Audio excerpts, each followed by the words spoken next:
on the scale of sexy, it was about a 1. And we, tore all the FBI part of it out. We reclad it. We painted it.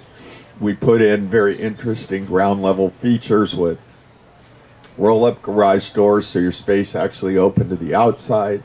Put a gym in and started leasing it. And a user came along and paid us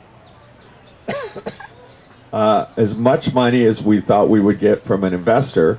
And so it sort of de-risked it for us and that we could exit right then. So we sold the building.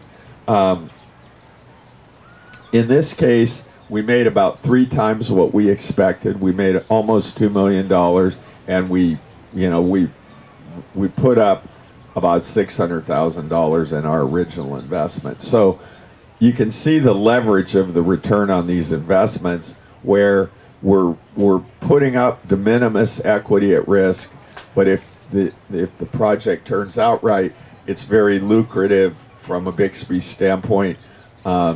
Even though these are not huge dollars, $3 or $4 million, when that flows straight to the dividend, we think it's pretty powerful. So we continue to seek opportunities in this business, but be thoughtful about where we are in the cycle and where we are in the cost basis of the properties, etc.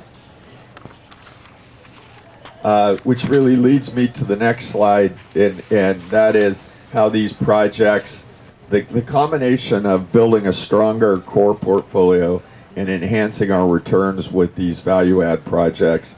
You can see we've grown the dividend from $27.50 to in last year to $40, and I think I can safely say we're going to eclipse that this year, although David and Marty are probably getting nervous as I say this. I'll leave it at that. 2017, just lastly, what's the outlook? What are our priorities? How are we kind of thinking about the world?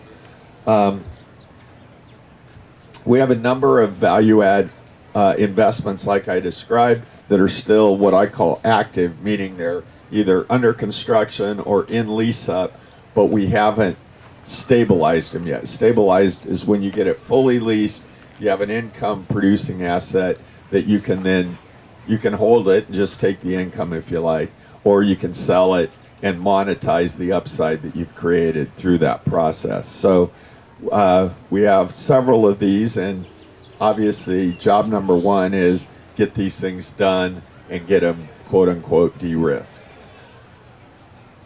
Secondly, we'll selectively pursue more value-add assets, but be mindful of all the things I described, what the cost is, what the upside is, where we are in the cycle. We don't know when there will be a downturn, but certainly there will be. And we don't want to find ourselves long in these kind of investments when there is a downturn. So again, that's all about managing the risk to you guys, to the share owners.